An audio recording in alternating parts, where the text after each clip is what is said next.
Am I the a-hole for no longer making my husband sandwiches to take to work after discovering he was selling them? My female 33, husband male 37, works at an advertising company. We're struggling a bit financially because we're saving up to purchase a new apartment. He is used to eating fast food and it was costly. He had no problem spending money daily on fast food, and after doing the math, he spends more than $300 a month on just fast food. $20 daily. We live in an expensive area. I talked to him about it and he agreed that I make sandwiches for him to take with him to work. That way he eats healthy and we spare money for rent. Everything was going on well. Then I noticed he wouldn't respond when I asked whether he liked the sandwiches I make, but kept asking me make more than 2 since he was hungry. Yesterday, he came home with his friend and co-worker. We sat at dinner table and his friend brought up the sandwiches I make for my husband and how delicious they are. I thanked him, but then he said the price was a bit much. I was confused, so I asked him to explain. And he said my husband sells the sandwiches I make to his co-workers, then goes to buy his own lunch from the restaurant. I was stunned, but my husband denied it. I began arguing with him after his friend left. He said there was nothing wrong with it. I told him I will no longer be making him sandwiches if he's selling them to buy fast food. He defended himself, calling this an overreaction, since he's not spending money in fast food, and said I was being unfair to start an argument over this. I just walked into the bedroom and stayed there. Then he said I owe him an apology for God knows what, and he didn't think it was acceptable for me to lash out and say I won't make him sandwiches anymore. Now for the top comments. Not a hole.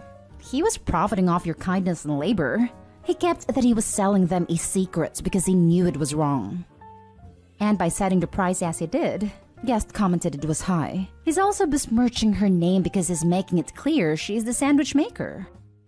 Not a hole, but maybe consider opening a sandwich delivery service? Sounds like they're hot ticket items.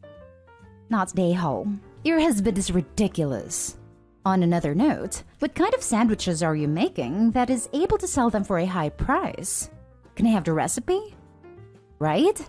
I'm struggling to think of a sandwich filling that simultaneously fits into we're struggling a bit financially and being good enough for people to buy them on a daily basis? Like if a coworker tried to sell me an ordinary tuna fish sandwich on Wonder Bread, I would laugh in their face. Also, if they cost more than fast food/restaurant food and people are still buying them daily, they must be way better than said food. So this dumbass is basically scamming both of them. The guy is a mad genius in the non-relationship category. Gets sandwiches made for him, sells them to some other suckers, uses the money to buy food he actually wants. Not scoring any points with a wife, who is clearly not the a-hole here, but I'll give him a solid A for creativity. Next story is titled, Am I the a-hole for not letting my boyfriend drive my dad's Ferrari? My dad is wealthy. Not like mega rich billionaire wealthy, but pretty damn wealthy. My dad owns this Ferrari V12 supercar that he loves. He takes it out to drive a few times a month when he can, and usually likes to take it to a local track. He's very protective of that car and doesn't want anyone driving it. He let me drive it once at his track, and I had like a race car driver instructor with me. But honestly, I am sort of afraid of it. It's really powerful and just more car than I can handle. Anyways, I'm dating this dude and he saw my dad's car when he was over and he asked me if he could drive it. I told him he would have to ask my dad because it's his, not mine, but I don't think he would let him because my dad doesn't really want anyone driving it. Anyways, he left it alone. He brought it up to my dad later, but my dad said no. My dad said he let me drive it once at a track with a race driver in the passenger seat and that he just didn't trust anyone else to drive it. So, my dad went out of town and now my boyfriend is asking me to let him drive the car while my dad is gone. He keeps asking me where the keys are and can he just take it for a spin. And I keep telling him no, and it's making me uncomfortable that he keeps asking. Finally, he got mad at me and called me a witch and said I should be supportive of him, that I should understand he doesn't have a rich family and will probably never have this opportunity again, and that if I loved him, I would do this for him. I don't know. I get that he doesn't really have another opportunity to drive this car, but like it's just a car and my dad would be really pissed if I let him. Am I the a-hole? I believe I might be the a-hole because my boyfriend can't afford a car like this on his own, and I feel bad that I'm denying him the opportunity to drive one, which is something he really wants. I am denying him his dream. OMG, dump him. Anyone who uses "if you loved me" to get their way is an a-hole that should be single and half a step away from being abusive. And after you dump him, ask your dad to let you drive it by his house. Not the a-hole. Lol, I'd be more comfortable riding in the passenger seat with my dad driving it, honestly. That thing scares me. Anyone who tells you, "if you love me, you will do this for me," is a guy you need to immediately kick out of your life. Speaking from experience here. Not the a-hole. Do not let him drive that car. It is not worth violating your dad's trust over some dude. And let me assure you, he is just some dude. I grew up poor, and on behalf of all poor people, he does not have a right to someone else's possessions. Imagine if you gave him the keys and something goes wrong. Imagine how your father would look at you as a person. Is this clearly selfish dude worth the relationship with your dad? Don't let this idiot gaslight you. Break up with his butt. He keeps telling me if I love him, I'll let him drive it. But yeah, I worry. Worry he'll kill himself with it or like trash it, and my dad will be really mad at me. It would also be theft. Which, if your dad found out, or if boyfriend wrecked it, he could be charged. And in some places, you could be charged as an accomplice. If you guys are dating, and he's not as douchey as he sounds, then I'm sure one day he would get to drive it, as your dad begins to trust or respect him. But with boyfriend having zero respect for your dad, I don't see that being anytime soon. I didn't even think about that. Not a-hole, of course. And this is for you to mind about your boyfriend. Red flags. Edit.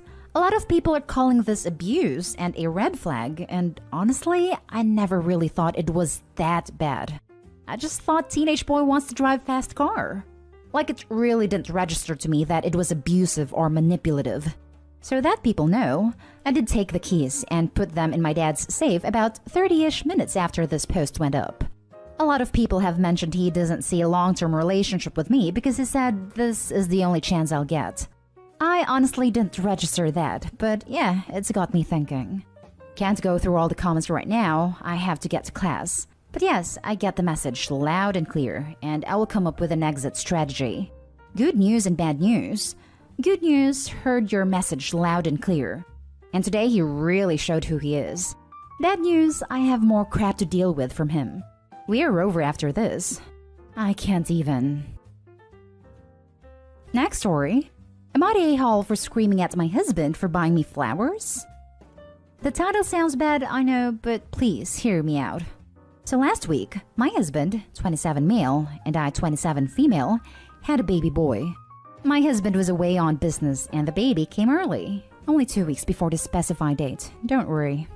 It was important to me that he would be there for the birth. It was hard contacting him because he was out with his phone off with some work friends post-meeting. As soon as my sister-in-law, his twin, 27 female, was able to contact him, I was a few hours along. He made it there, but stopped by a nearby florist for some flowers while I was giving him his first child. He missed it. He was in a line and did not think to forget about the gesture and be with me, despite him knowing that it was what I wanted to have him by my side.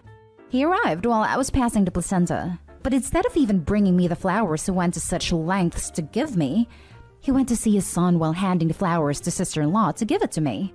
Apparently, he wanted to wait until the grossness was done to go see me. When he finally came to see me, I gave him an earful. His excuse was that it was a tradition for the birth of a son in his family to get flowers for the lady as thanks. That only made me 10 times as livid. I asked him what was the tradition for daughters. He had no answer. I have tried talking about this, but this past week he has slept on the couch and only talked to me about baby things. I don't know what was wrong with my complaints. From his coldness, I might as well have killed his son as opposed to giving life to his son. I made this post because I don't know anymore. And earlier today, he told me that I screamed at him for basically getting me flowers. He told me that I was shaping up to be a fine, entitled parent. Am I the a-hole? Now for the top comments. Not the a-hole. Your husband missed the birth on purpose. He confirmed it when he said he was going to wait until the grossness was done. No attentive father turns his phone off while out with friends when his wife is 2 weeks from her due date. He is sexist and regressive and not a good partner. I'm sorry that you're realizing this now that you have a baby together. It sounds like you would have preferred Opie give birth in 1950 when the man waited in the smoking section of the waiting room. And bringing your wife flowers if she gave him a son meant he was father of the year. As thanks. What are you, a vending machine? This made me giggle. Not Dayhall, but your husband is for the following reasons. 1.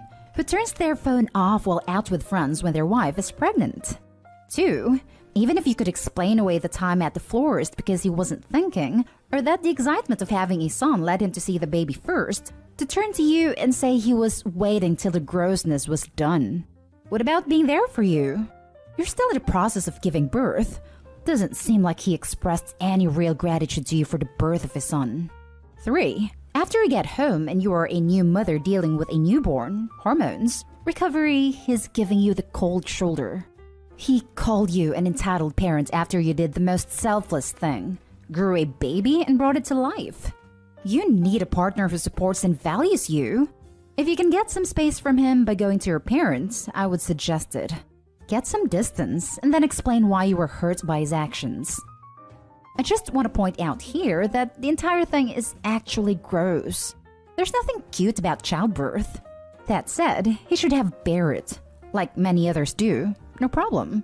I just felt like that point needed to be made since everyone is acting like husband is wrong for thinking it's gross. He's not.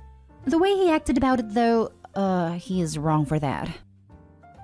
Now for the last story. Am I the a-hole for not defending my boyfriend after my parents got upset at him?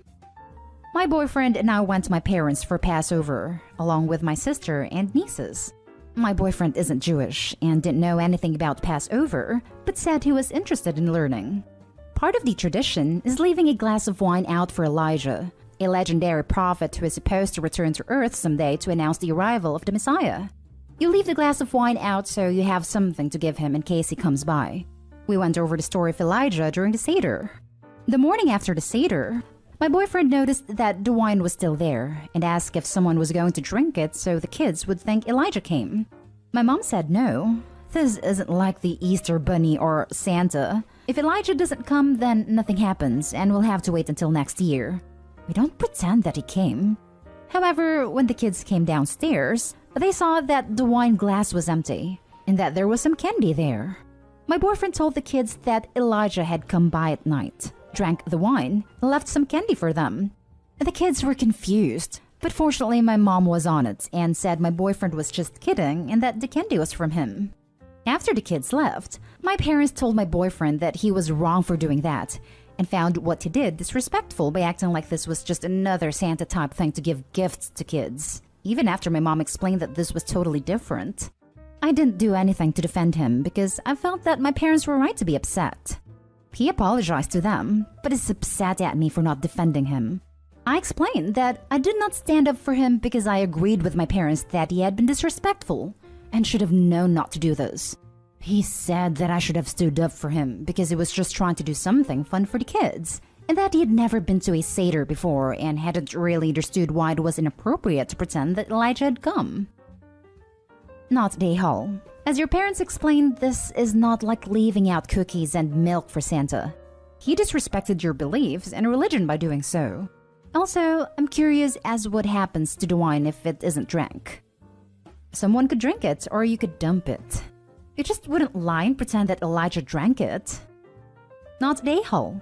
He was told the right thing to do. Not drink the wine, not pretend like Saint Elijah Claus came. And he intentionally ignored those instructions. It doesn't matter that he wanted to do something fun for kids. It doesn't matter that he doesn't understand why it was inappropriate.